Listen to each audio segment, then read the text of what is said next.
Hey everybody, so obviously I'm a little bit late to this update. I was just about to go on vacation to Tokyo. I just got back a few hours ago, and just as we're getting ready to leave, the update drops. So I decided, I made an executive call. I can't bring another bag for all my filming equipment and all that stuff. That just would have been too much, so I figured I would do it when I got back. Shouldn't happen again. It was just the worst timing ever. But you know, Tokyo was a lot of fun. Hit Akihabara, freaking awesome. It's insane how much claw machines have taken over the arcades there. Like 3 floors of claw machines now, for like various sorts of prizes and all that stuff. It's a little sad. I definitely miss it that there isn't a really big place for like fighting games, racing games, all that stuff. At least not the arcades and buildings I saw. So I'll definitely be hitting there again. But yeah, but I mean, what we could find was a lot of fun. So anyway, let's get to the update. And quick thing, there's a gameplay portion in this update. I did watch it already. I couldn't resist while I was on vacation, but I will go over it again. But other than that, I don't know anything else about this update, so let's get to it. So February 2023 update. Hey there, heroes. We're already wrapping up month 2 of the year and have a lot of fun things to share. Murayama's monthly development report, DLC 3 content.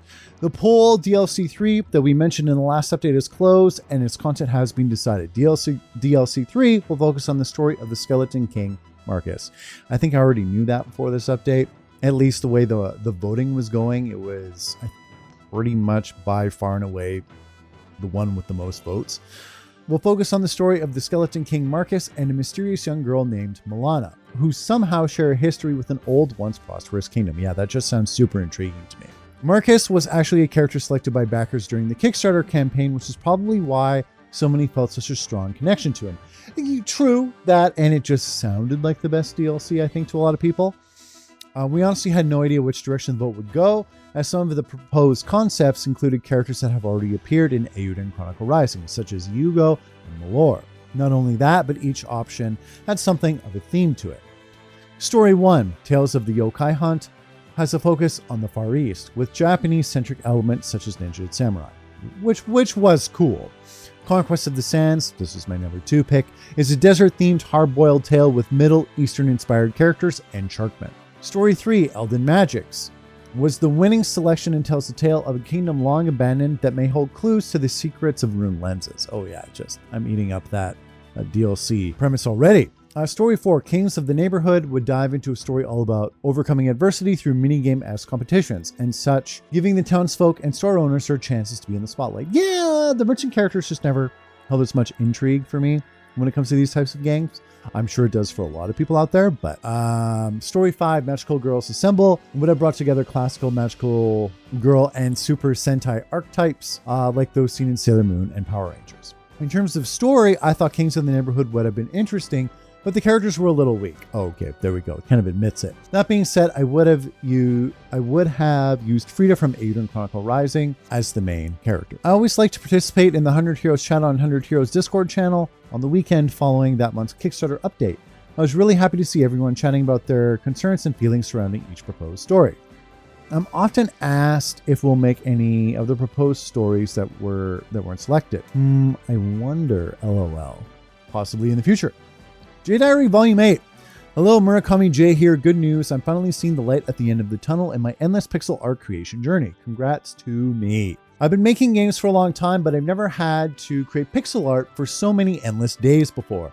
Despite us now living in an age where pixel art creators are a dying species, the team never lost their nerve despite all the redo orders and have worked extremely hard. Thank you. Of course, I've been doing other things besides pixel art, but due to how never ending it seemed, the pixel art definitely proved to be the scariest part of it all. And we thank you because that is something we all appreciate immensely. Simpler times in our lives and all that. At first I thought, what were we thinking starting a project like this? You were thinking the right thing is what you were thinking. The amount of work we have to do is unreal. Regret and unease made me feel like I was going to slip over to the dark side several times, but now I feel peaceful and happy that I was able to complete things in this style. It's all thanks to everyone being here with us and giving us your support. Thank you. Thank you. And no, wait, I still have a lot of work to do. LOL. The momentary feeling of relief made me unconsciously slip into a trance. Sorry. Time for a serious update. I've seen the light at the end of the tunnel when it comes to the pixel art, but I still can't let my guard down. I'm working on the remaining basic character resources as well as specific things for events and stage related items. My days of fighting aren't over yet. I'm also reaching the finish line when it comes to background components, so I'm currently preparing to piece together the composition for each scene. The basics for the event scenes and other various elements have all been completed. Director Kamuda and the voice recording team members have also been preparing for the recordings for days and seem very busy. We've even entered the production phase for Kickstarter backer rewards. We've been receiving replies from everyone. Thank you so much, but we're still waiting for some. So if you still have yet to reply, please check out this link. There are a lot of other things to prepare for this as well, so things will stay crazy for a while. Wow, this is a long update. Our production phase is climbing towards its peak and we're getting busier day by day.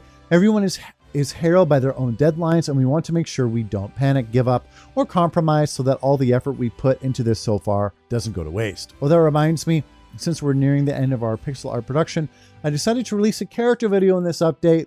This character looks sick, by the way. It'll be coming to you together with an explanation from Director Kamuda.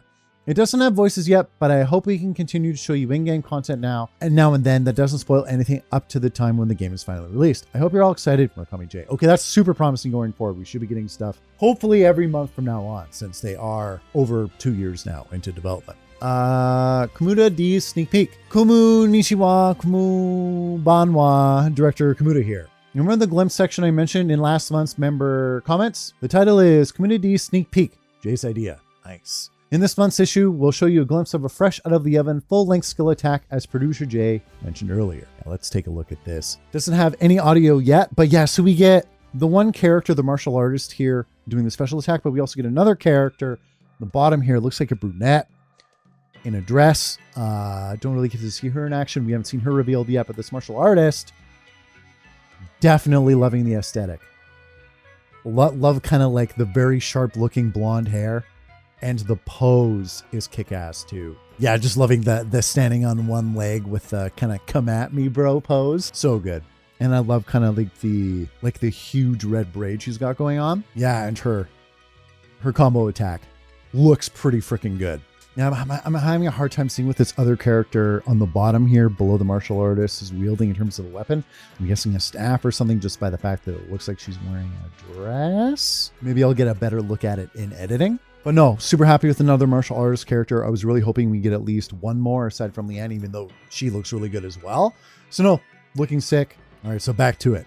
So what do you think? A variety of actions to make the most of the characters' personalities like this will greatly enliven the battles. That sounds great. Are we okay showing off all these characters? Why not? And who's the beautiful lady with the blonde hair? Moving on. We plan to keep giving sneak peeks of the game while it's in development, so please stay tuned. Finally, we're getting around to showing stuff. See you next time. Yeah, so my prediction is, at least this is my hopeful prediction, is the 3-year mark in July. July's the 3-year mark of the Kickstarter, right? Yeah, July. In July is when they are going to announce a release date. If they don't announce a release date, at the very least, a release date window, otherwise I'm feeling like it could be delayed again.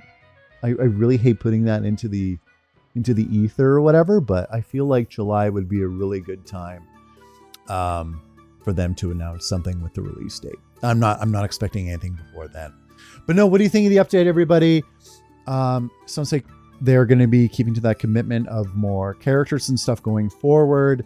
We got a badass new martial artist, a really cool looking combatant, because in a lot of these kind of updates, they've been giving us kind of like support looking characters. So it's nice to see another strong fighter emerging for the roster. No, let me know what you all think of the update, and going forward, I should be able to get them all within 24 hours or so of the release. It's just this bad boy timed real bad with the vacation, which I desperately needed. But no, anyway, thanks for watching, everybody. Hope you enjoyed the update, and I'll see you next time.